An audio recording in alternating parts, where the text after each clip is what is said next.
li'annahu aqwal asbab. Sebab pujian seseorang itu paling kuat sebab-sebab al-musyawwisah lil ikhlas, yang mengganggu ikhlas. Jadi itu paling keras dorongannya, itu pujiannya itu. Segala sesuatu orang sampai berani berkorban karena dipuji, karena mengharap pujian orang. Jadi pujian orang itu merupakan dorongan untuk tidak ikhlas itu paling.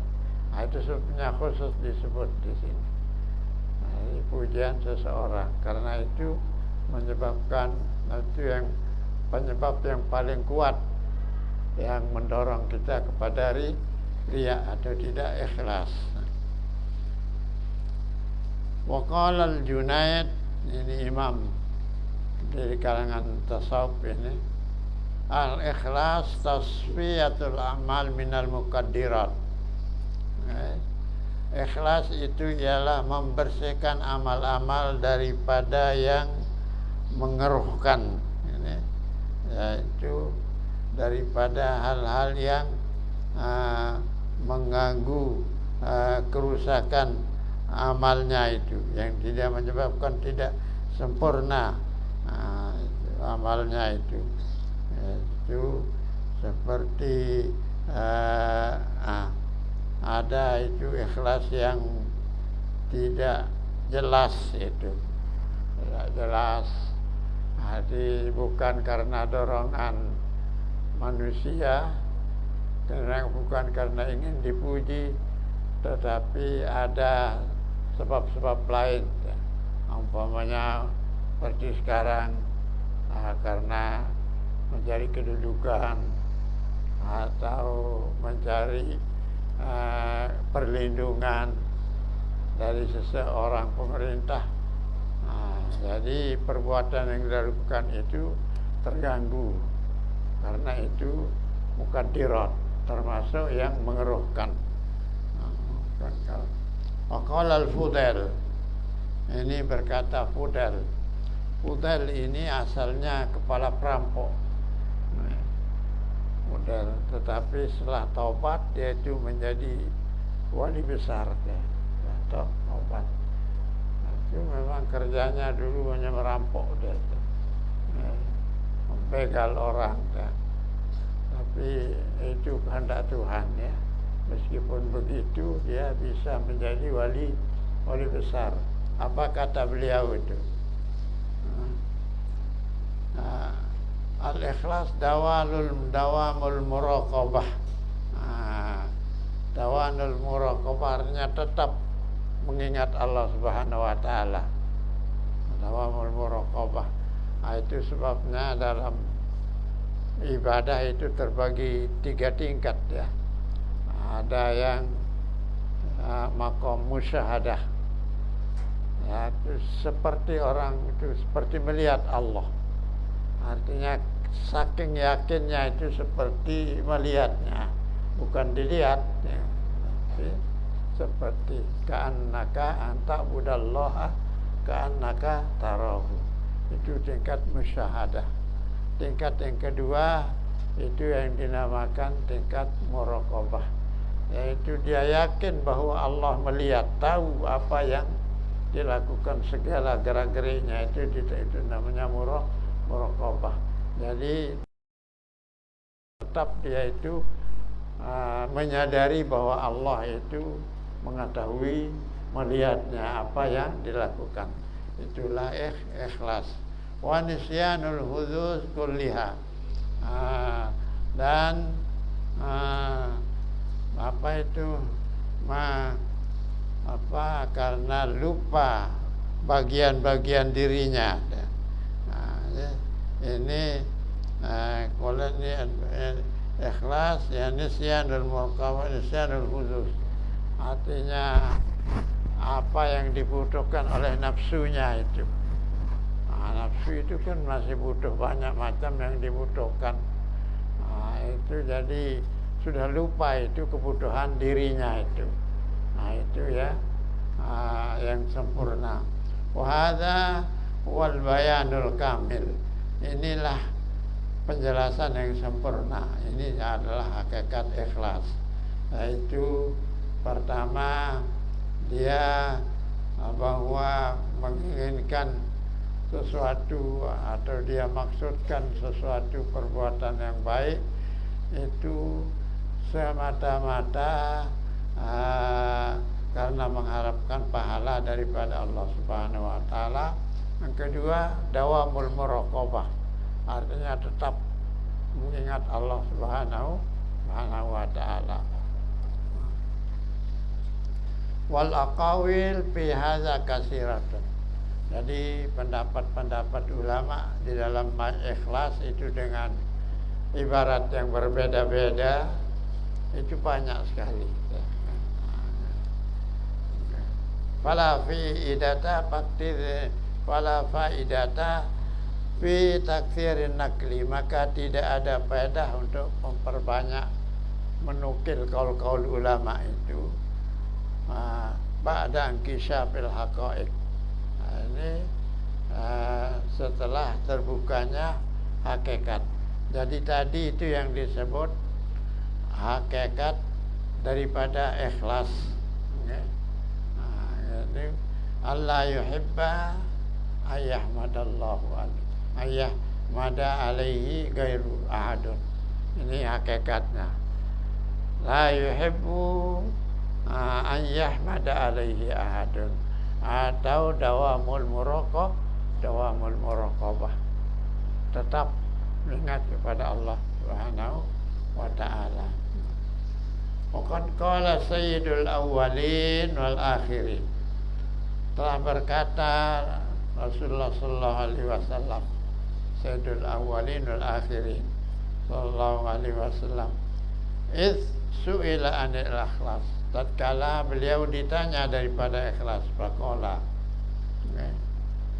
wa taqulu rabbiyallahu ta'ala thumma tastaqim kama umirta. Ini ikhlas. Jadi tarif ikhlas ini yang jamek. Beliau menjawab waktu beliau ditanya daripada ikhlas, faqala taqulu rabbiyallah ta'ala summa tastaqim kama umirta.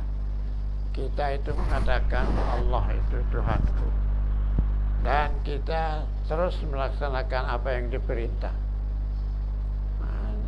Apa yang diperintah kita laksanakan karena melaksanakan perintah Allah Subhanahu wa taala, dan itu terus kita lakukan sampai akhir hayat. Itulah ikhlas. Jadi kita makan Allah Rabbi, Allah Tuhanku.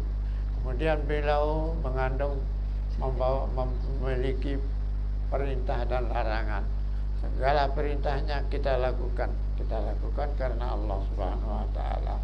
Segala larangannya kita tinggalkan karena Allah Subhanahu wa taala, bukan dengan hal-hal yang lain, tetapi semata-mata karena mengikuti perintah Allah Subhanahu wa taala, meninggalkan larangannya, itu ikhlas. Juga termasuk ikhlas. La ta'budu hawaka. Ini jangan la ta'bud, jangan kamu menyembah hawa nafsumu, wa nafsaka, dan nafsumu. Wala ta'bud illa rabbuka, dan jangan kau menyembah selain Tuhanmu. Jadi kalau kita beribadah karena ingin dipuji, karena ingin dikatakan begini-begini oleh sesama manusia, itu seakan-akan orang itu menyembah manusia. Karena ibadah itu seharusnya semata-mata karena Allah Subhanahu wa ta'ala.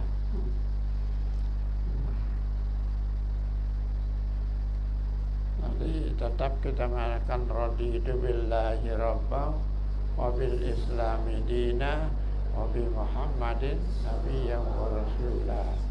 Jadi itu kita bikin menjadi wirid itu setiap pagi, setiap sore kita mengatakan raditu billahi rabban wa bil islam dina wa Muhammadin nabiyyan wa rasulah.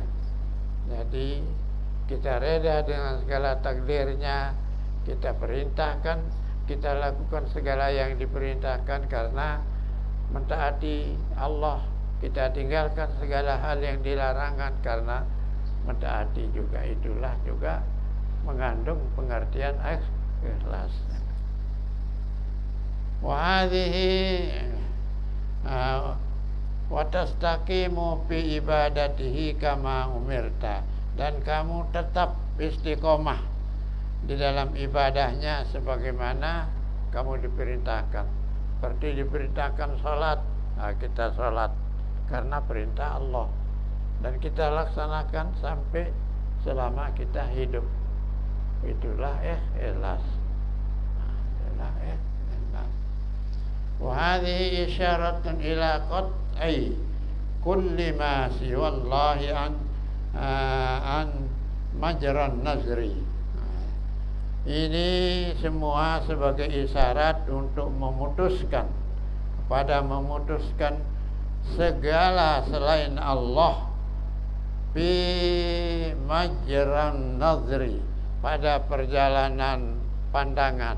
Artinya kita itu yang kita ingat adalah pandangan Allah, penilaian Allah. Tidak ada penilaian orang lain.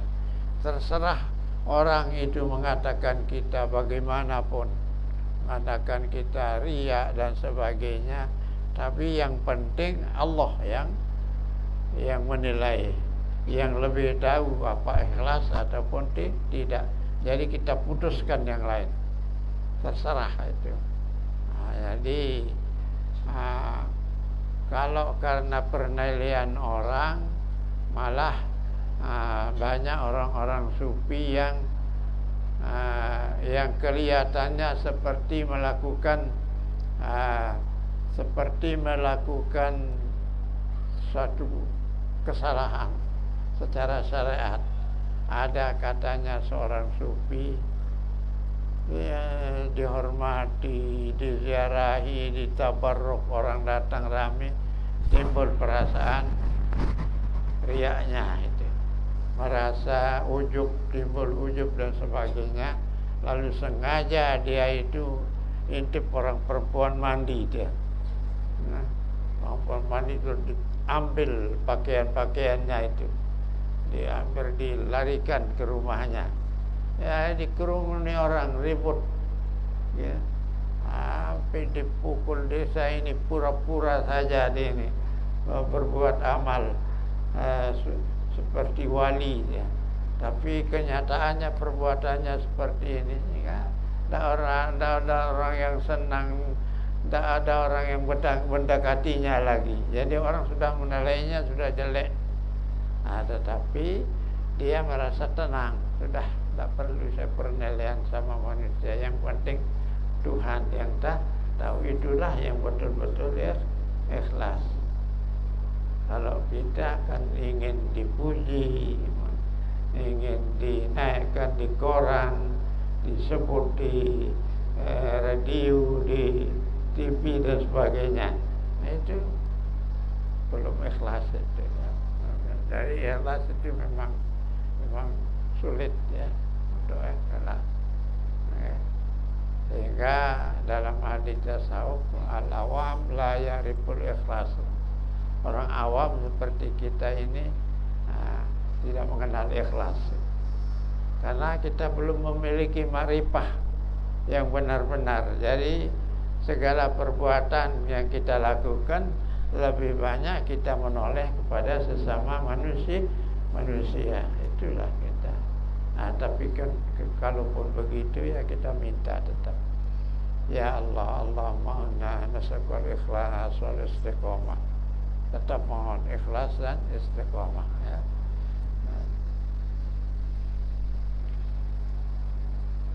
Wawal ikhlas haqqan, yaitu sudah putus, sudah tidak menoleh lagi selain kepada Allah. Bagaimanapun orang menilai, baik atau jelek terserah, sudah tidak saya butuhkan.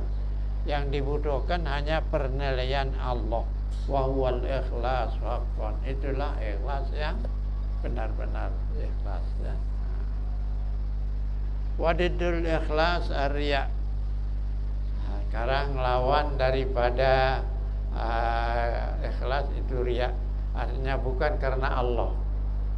Umpamanya karena mengharapkan dipuji, karena mengharapkan supaya menjadi naik pangkatnya, karena mengharapkan supaya namanya tenar.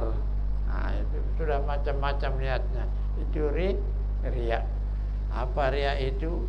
Wa huwa iradatu naf'id dunya bi amalil akhirah. Yaitu menginginkan manfaat dunia dengan akhirat. Jadi perbuatannya perbuatan akhirat, tetapi yang diinginkan itu adalah keuntungan atau manfaat di dunia. Itu tidak ikhlas.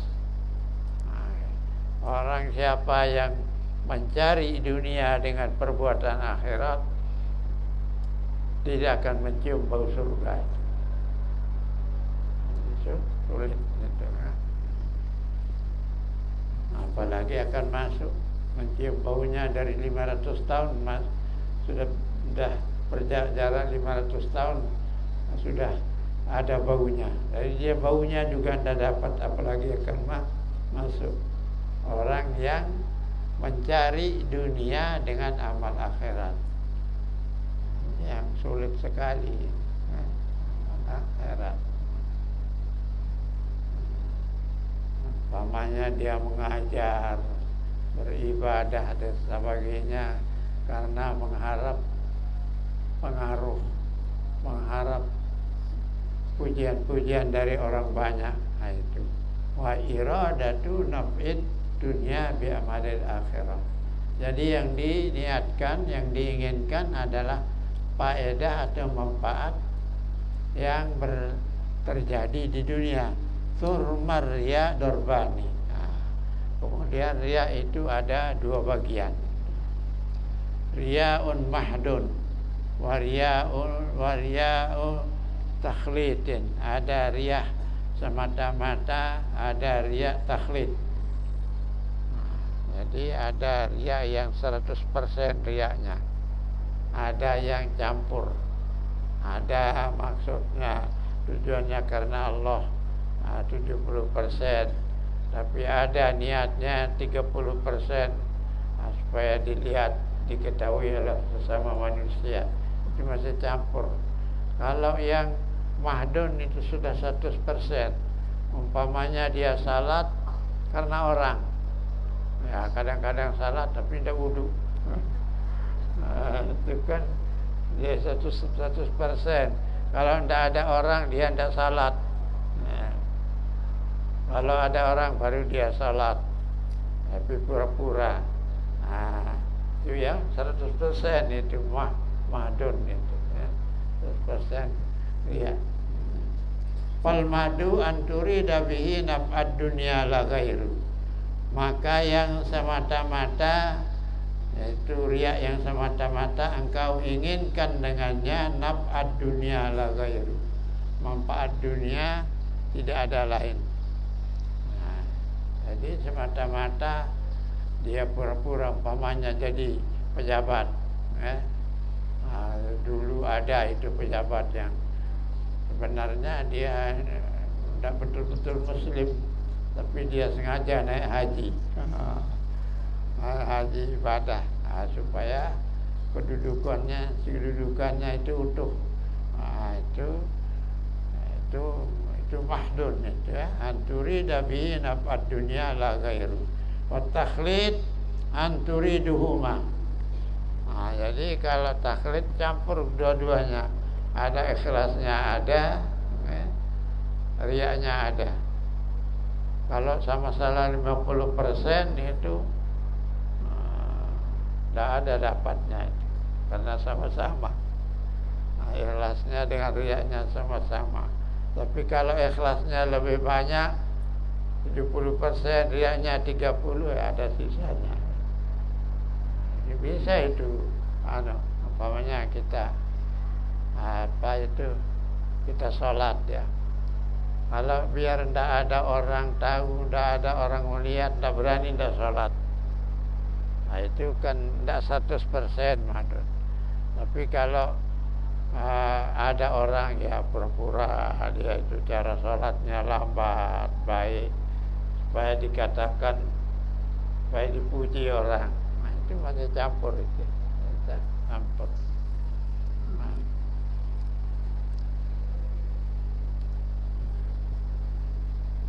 Jadi watakhlid anturida jami'an naf'ad dunya wa naf'al akhirah. Takhlid yang bercampur, dua-duanya diinginkan.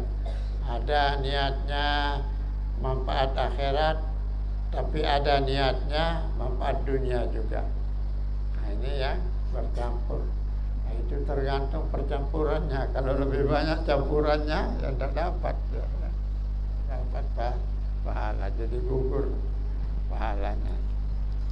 Hadza hadduhuma, ini batasnya, pembatasnya.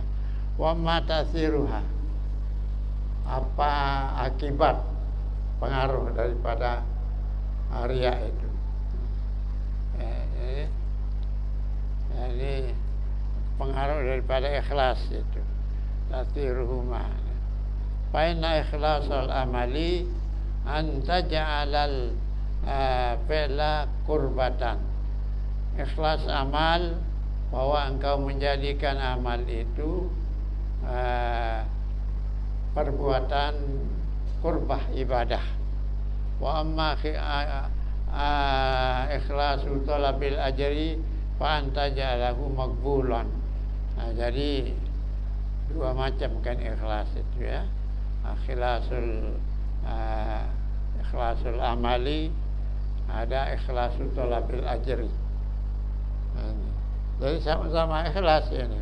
Ada ikhlasul amali, ada ikhlas talabul ajri. Kali orang-orang sufi, orang arifin itu ikhlasnya itu ikhlasul amali, bukan mengharapkan imbalan, bukan mengharapkan pahala, tapi semata-mata membesarkan Allah Subhanahu wa taala. Nah, andai katanya tidak diberikan pahala juga akan tetap beramal.